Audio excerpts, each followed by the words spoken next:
वाला है। पहला नंबर सवाल है हमारे स्क्रीन पर दोस्तों कि निम्न में से कौन सा शहर प्राचीन मगध की पहली राजधानी थी। जी हाँ, सवाल पूछ रहा है कि इनमें से कौन सा शहर प्राचीन मगध की पहली राजधानी थी। अगर आप सवाल के ऑप्शंस पे गौर करेंगे तो पाटलिपुत्र, राजगिरी और वैशाली, ये तीनों जो है वो मगध महाजनपद की राजधानी रही है। मगध महाजनपद में जो पहला वंश ने शासन किया था तो उस वंश के ने अपना जो राजधानी स्थापित किया था वो राजगिरी में किया था। यानी ऑप्शन बी, हर्यक वंश का पहला शासन हुआ है मगध पर और हर्यक वंश ने अपनी राजधानी जो है राजगिरी में स्थापित किया। लेकिन उसी वंश में एक राजा हुए हैं उदयन नाम के, उन्होंने राजधानी को यहाँ से निकाल करके, यानी राजगिरी पुराना नाम है राजगीर का, तो राजगिरी से निकाल करके उन्होंने गंगा और सोन नदी के संगम पर यानी पाटलिपुत्रा में जो है मगध की दूसरी राजधानी स्थापित किया। पाटलिपुत्रा के बाद फिर मगध की राजधानी वैशाली में आई,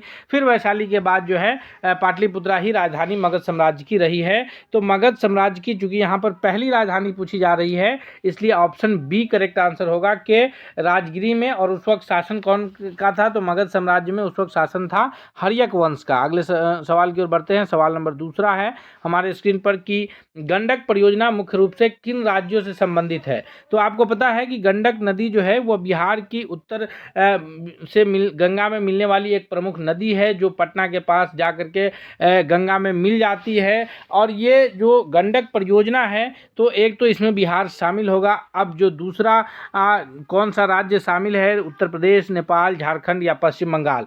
क्योंकि इन चारों, नेपाल छोड़ दीजिए, तो भारत के इन तीनों राज्यों से उत्तर प्रदेश, झारखंड और बंगाल से बिहार की सीमा मिलती है। तो गंडक नदी किसकी परियोजना है। तो यहाँ पर अगर हम ध्यान से देखेंगे तो जो गंडक नदी का प्रवाहित है वो उत्तर पश्चिम की तरफ से है, इसलिए यह गंडक नदी जो परियोजना है यह बिहार और उत्तर प्रदेश की संयुक्त परियोजना है। त्रिवेणी नहर के माध्यम से जो है सिंचाई के लिए जल उपलब्ध कराए जाने के लिए गंडक परियोजना की शुरुआत की गई थी। ऑप्शन ए करेक्ट आंसर होगा। दोस्तों, हम एक एक महत्वपूर्ण प्रश्नों को कवर कर रहे हैं। अगर आप चैनल पर नए हैं तो सब्सक्राइब कर लीजिए ताकि अगला हर अपडेट आपको मिलता रहे। सवाल अगला है कि निम्न में से कौन सा युग्म सही सुमेलित नहीं है। नालंदा विश्वविद्यालय जो है वो शिक्षा का केंद्र रहा है, तो नालंदा शिक्षा के लिए, राजगीर बौद्ध धर्म के लिए, उसी तरह से वैशाली जैन धर्म के लिए और गया सिख धर्म के लिए। तो दोस्तों, यहाँ पर नालंदा शिक्षा का केंद्र रहा है, प्राचीन नालंदा विश्वविद्यालय रहा है। राजगीर जो है वो बौद्ध धर्म का धार्मिक स्थल रहा है। जैन धर्म के लिए जो है वैशाली गणराज्य जाना जाता है, जहाँ के लिच्छवी गणराज्य सबसे जो है प्राचीन लिच्छवी गणराज्य सबसे प्राचीन लोकतांत्रिक के लिए जाना जा रहा है। और उसी में जो है ये जैन धर्म के 24वें जो तीर्थंकर हुए हैं वो महावीर स्वामी, उनका संबंध भी वैशाली से रहा है। लेकिन गया में जो है निरंजना नदी के तट पर गौतम बुद्ध को ज्ञान की प्राप्ति हुई थी, इसलिए गया जो है वो सिख धर्म के लिए नहीं जाना जाएगा, बल्कि गया जो जाना जाएगा वह भी बौद्ध धर्म के लिए ही जाना जाएगा। ऑप्शन डी करेक्ट आंसर होगा कि सही सुमेलित नहीं है गया।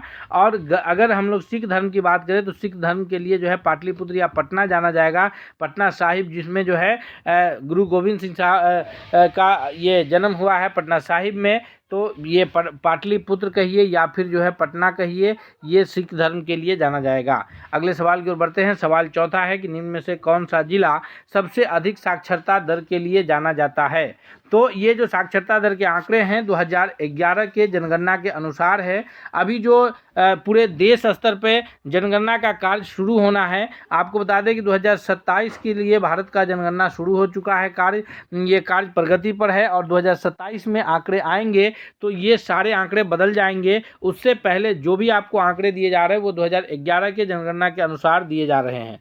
तो 2011 के जनगणना के अनुसार जो बिहार का सबसे अधिक जो साक्षरता दर वाला जिला है वह रोहतास जिला है। ऑप्शन बी करेक्ट आंसर होगा। रोहतास जिले का जो साक्षरता दर है वो 73.37 है। कितना है?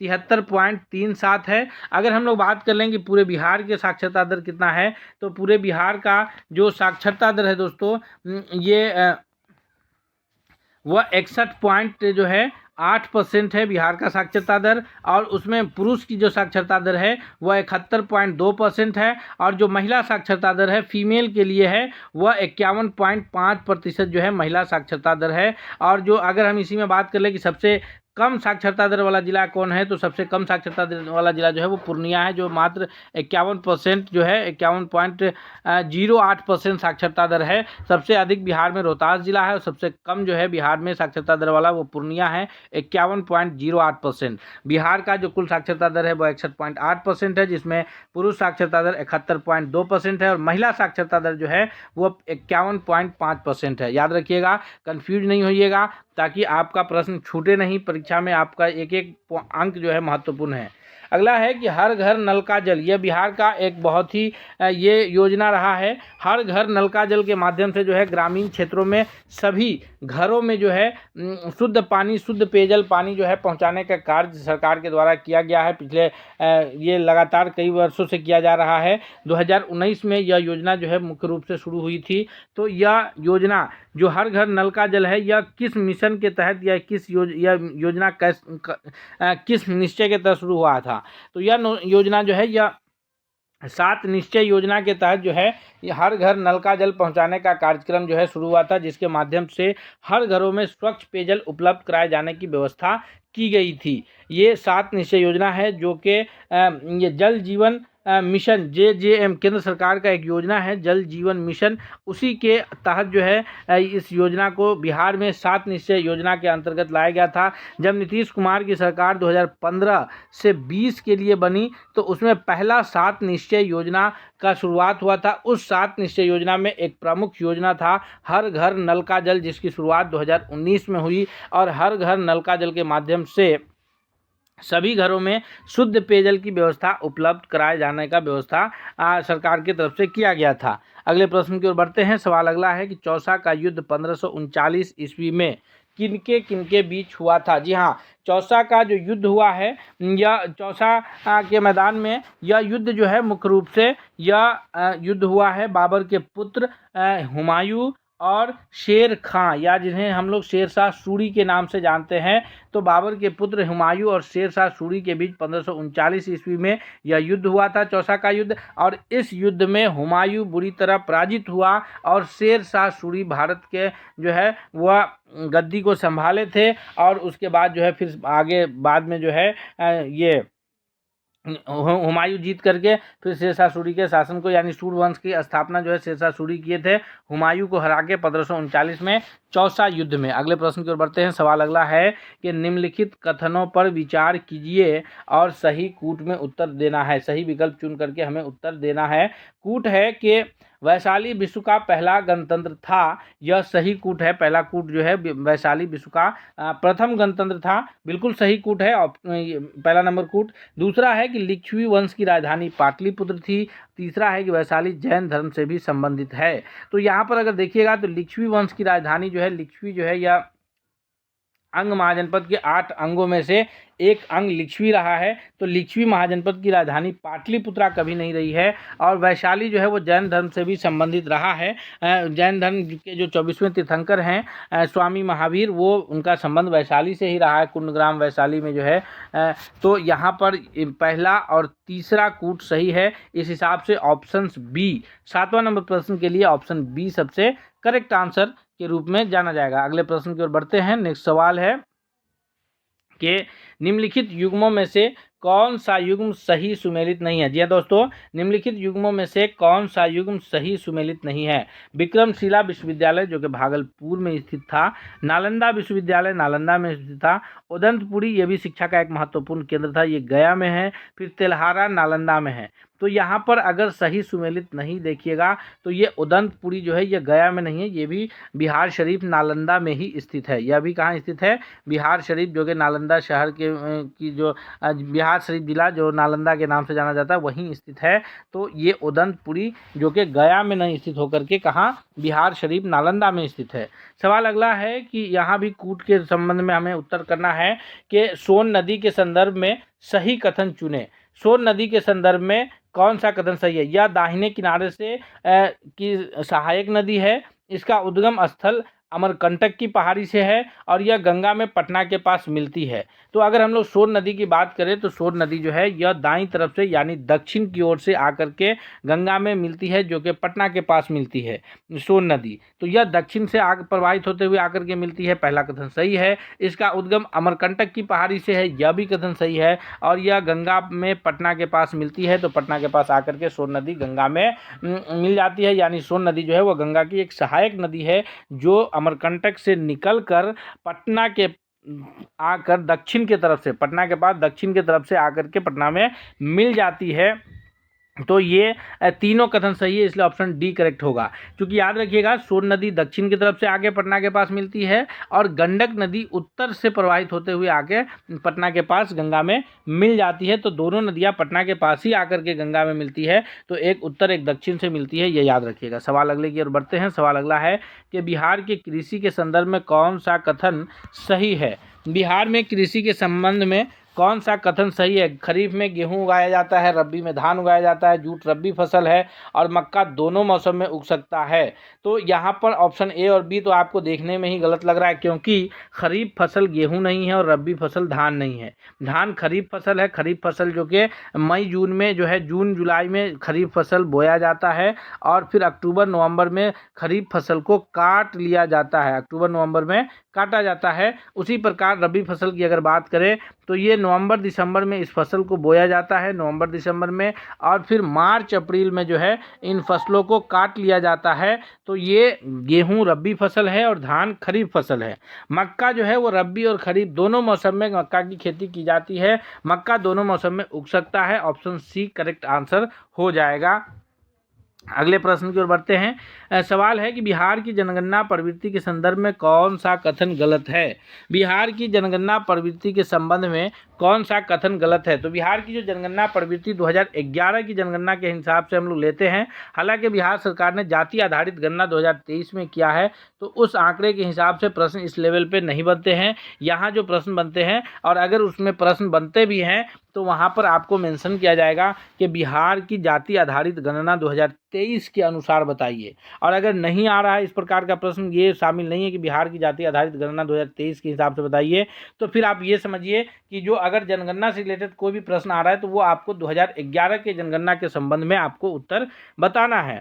सवाल है कि बिहार की जनगणना प्रवृत्ति के संदर्भ में कौन सा कथन सही है। तो जनसंख्या घनत्व तो बहुत अधिक है, बिल्कुल सही है, क्योंकि बिहार जो है वो भारत का ऐसा राज्य है जो जनसंख्या घनत्व के हिसाब से बिहार का यह पहला राज्य है, यानी सबसे अधिक जनसंख्या घनत्व भारत में बिहार राज्य का है। कितना है? 1 वर्ग किलोमीटर में 1106 लोग। जी हाँ, 1 वर्ग किलोमीटर में 1 किलोमीटर स्क्वायर एरिया में 1106 लोग यहाँ निवास करते हैं। दूसरी बात कि शहरीकरण कम है, बिल्कुल सही है।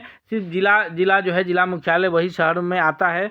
आगे है कि महिला साक्षरता पुरुष से अधिक है, जनसंख्या वृद्धि दर उच्च रही है, तो जनसंख्या वृद्धि दर भी उच्च रही है। अब कह रहा है कि महिला साक्षरता दर पुरुष से अधिक है, तो यही कथन जो है वो गलत है, इसलिए ऑप्शन सी इसका सही उत्तर होगा। क्योंकि महिला, अगर हम लोग बिहार की साक्षरता दर की बात करेंगे तो अभी हम पिछले प्रश्नों में भी आपको बताया था कि वो 61.8% बिहार की साक्षरता दर है, जिसमें पुरुष साक्षरता दर जो है वो 71.2% है और महिला 71.2% और महिला साक्षरता दर जो है वो केवल 51.5% महिला साक्षरता दर है। तो ये कथन जो गलत है वही उत्तर इसका सही जवाब हो जाएगा। अगले प्रश्न की ओर बढ़ते हैं। सवाल अगला है कि चंपारण आंदोलन के संदर्भ में सही कथन चुनिए। तो यह महात्मा गांधी जी का पहला सत्याग्रह था, यह नील के खेती के संबंधित था और यह दक्षिण बिहार में हुआ था। तो अगर हम लोग यहाँ पर ध्यान देंगे तो चंपारण सत्याग्रह जो है, गांधी जी, अगर बात की जाए महात्मा गांधी जी की, तो ये 1915 में दक्षिण अफ्रीका से लौटे थे भारत, और उसके पश्चात इनका जो चंपारण आंदोलन रहा है वो नील की खेती के विरुद्ध 1917 में शुरू हुआ था, चंपारण सत्याग्रह, और यह इनका पहला सत्याग्रह था। चंपारण सत्याग्रह इनका पहला सत्याग्रह था, पहला कूट सही है, और नील की खेती से संबंधित था, क्योंकि तिनकठिया प्रथा जो कहला रहा था। तिनकठिया प्रथा में कौन था कि 1 बीघा में से, यानी 3/20, 1 बीघा 20 कट्ठा में से 3 कट्ठा में नील की खेती करना अनिवार्य किया गया था, और नील की खेती करने से जो है किसानों की ज़मीन बंजर होती जा रही थी। अन्य जो कृषि के अनाज थे वो नहीं उग पाते थे। तो इसको लेकर के जो है लोगों में एक बड़ा आक्रोश था और राजकुमार शुक्ल जो है वो गांधी जी से अनुरोध किए थे और उनके अनुरोध पर जो है महात्मा गांधी आए थे। चंपारण सत्याग्रह 1917 में जो गांधी जी का पहला सत्याग्रह शुरू हुआ था। एक और प्रश्न बीपीएससी के द्वारा पूछा गया था कि उस वक्त जो है गांधी जी को जहर देकर मारने का प्लान था अंग्रेजों का, तो उस समय जान कौन बचाया था? तो उस समय जो है गांधी जी की जान बचाए थे वो थे बत्तख मियाँ, जिससे प्रश्न अक्सर बनता है, तो बत्तख मियाँ जो है उनकी जान बचाए थे। अगले प्रश्न की ओर बढ़ते हैं। क्योंकि दोस्तों हम एक प्रश्न में आपको सभी प्रश्नों का विश्लेषण बताते हैं, इसलिए अगर आपसे रिक्वेस्ट भी है कि अगर चैनल पर आप नए हैं तो सब्सक्राइब कीजिए, बेल आइकन को प्रेस कीजिए, ताकि अगला इस कोई भी अपडेट आता है तो वो आप उससे नहीं छूटेगा और आपको हम सभी अपडेट उपलब्ध कराते रहेंगे, सभी मैराथन प्रश्न उपलब्ध कराते रहेंगे। 13वां नंबर प्रश्न है कि निम्न कथनों पर विचार कीजिए, ये बिहार की शिक्षा से संबंधित है। तो यहाँ पर है कि SCERT राज्य स्तर पर कार्यक्रम बनाता है। SCERT यानी state council for education research and training, तो ये स्टेट राज्य स्तर पर कार्यक्रम बनाता है। आगे है कि डाइट जिला स्तर पर टीचर ट्रेनिंग कराता है। तो डाइट का फुल फॉर्म ही है district institute of education and training, यानी जिला शिक्षा एवं प्रशिक्षण संस्थान, district institute of education and training. और NCERT केवल बिहार के लिए काम करता है, तो ये कथन बिल्कुल गलत है, क्योंकि NCERT का पूरा नाम ही है national council for education research and training.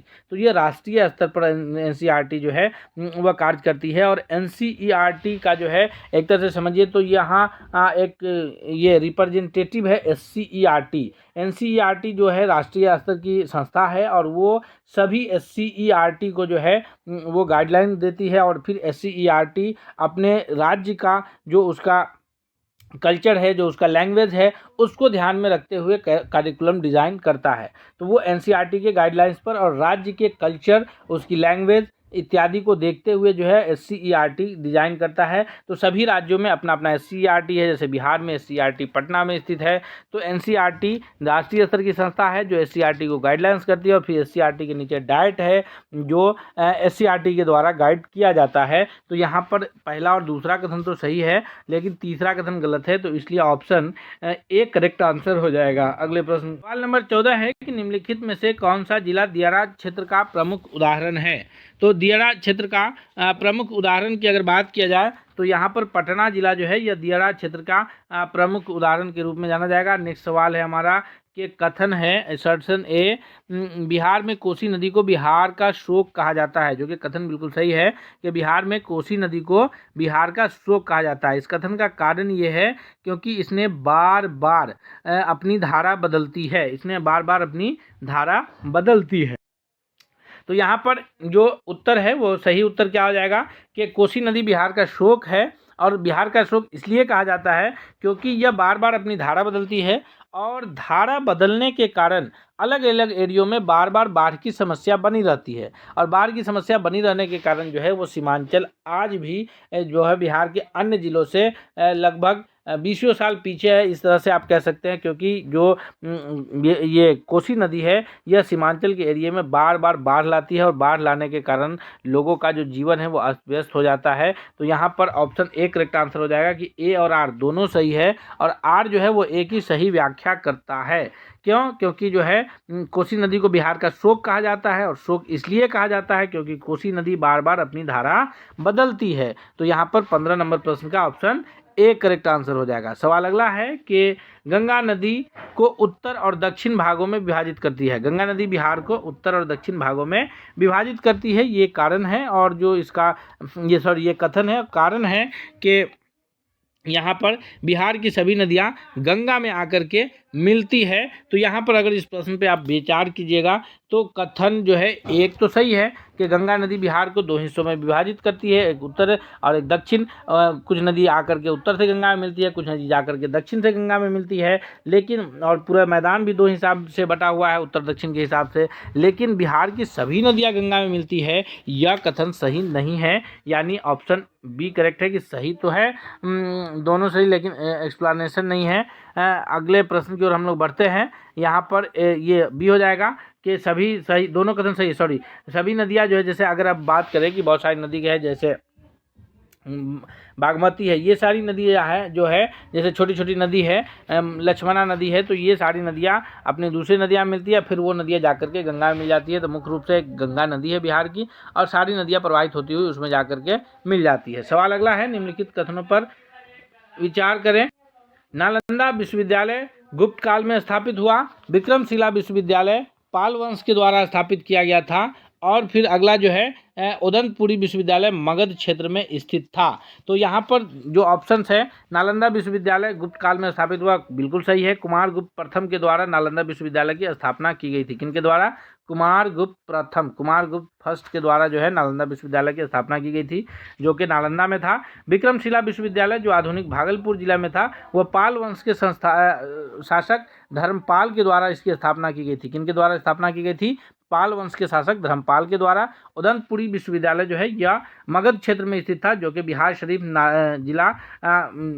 जिला में नालंदा में स्थित था। तो यहाँ पर डी ऑप्शन सही हो जाएगा कि जो सभी कथन है वो सही है। ऑप्शन डी 1, 2, 3 सभी सही है। सवाल अगला है कि निम्नलिखित कथनों पर विचार करें। छठ पूजा केवल बिहार में मनाई जाती है, यह सूर्य के उपासना से संबंधित है। इसमें अस्ताचल यानी शाम में जो सूर्य अस्त होता है, और उदयाचल यानी सुबह जो सूर्य उदय होता है, दोनों सूर्य को अर्घ्य दिया जाता है। तो अगर बात कर जाए छठ पूजा की, तो दोनों सूर्य को जो है अर्घ्य दिया जाता है। यहाँ पर का जो कथन पहला है कि छठ पूजा केवल बिहार में मनाई जाती है, यह कथन सही नहीं है, क्योंकि छठ पूजा बिहार के साथ साथ उत्तर प्रदेश के कुछ हिस्सों में, बंगाल के, नेपाल के हिस्सों में मनाई जाती है। इसलिए यहाँ पर जो है पहला, और ये झारखंड राज्य में के बहुत सारे हिस्सों में छठ पूजा मनाई जाती है, क्योंकि झारखंड जो है सन 2000 तक बिहार का हिस्सा रहा है। तो यहाँ 18वां नंबर प्रश्न का जो सही उत्तर हो जाएगा बी हो जाएगा। दूसरा और तीसरा कथन सही है, लेकिन पहला कथन की केवल बिहार राज्य में मनाई जाती है, यह कथन सही नहीं है। सवाल अगले की ओर बढ़ते हैं। सवाल अगला है कि निम्नलिखित में से कौन सा जिला सीमांचल क्षेत्र में नहीं आता है? तो किशनगंज है, अररिया है, पूर्णिया है, ये सभी जिला जो है ये सीमांचल के जिले हैं। कटिहार है, सहरसा, सुपौल, ये सभी सीमांचल क्षेत्र के जिले हैं। लेकिन दरभंगा जिला जो है ये सीमांचल नहीं बल्कि मिथिलांचल क्षेत्र का जिला है। दोस्तों, हम बार बार आपसे रिक्वेस्ट करते हैं कि अगर आप चैनल पर नए हैं तो सब्सक्राइब कीजिए, बेल आइकन को प्रेस कीजिए, ताकि अगला हर अपडेट हम आपको उपलब्ध कराते रहेंगे। सवाल अगला है कि निम्न कथनों पर विचार करें। यह उष्णकटिबंधीय मानसूनी जलवायु है। ग्रीष्म ऋतु में 45 डिग्री तक जा सकता है, और शीत ऋतु में हिमपात होता है। ये बिहार की जलवायु के बारे में बात कर रहा है कि यहाँ जो है उष्णकटिबंधीय मानसूनी जलवायु है। तो और दूसरा ये है कि ग्रीष्म में तापमान 45 डिग्री तक बिहार में चला जाता है, लेकिन शीत ऋतु में जो है यहाँ हिमपात होते हैं, यानी बर्फबारी होगा। ये कथन गलत है। इसलिए 20वां नंबर सवाल का पहला और दूसरा कूट ऑप्शन ए के रूप में सही उत्तर जाना जाएगा। अगले प्रश्न की ओर बढ़ने से पहले हम आपसे रिक्वेस्ट करेंगे फिर एक बार कि आप चैनल पर नए हैं तो सब्सक्राइब कीजिए। यह बिहार स्पेशल प्रश्न आपके लिए एक नंबर दिला करके आपको कामयाब करे। हम इसी उम्मीद के साथ मिलते हैं अगले अपडेट के साथ। तब तक के लिए बहुत बहुत धन्यवाद।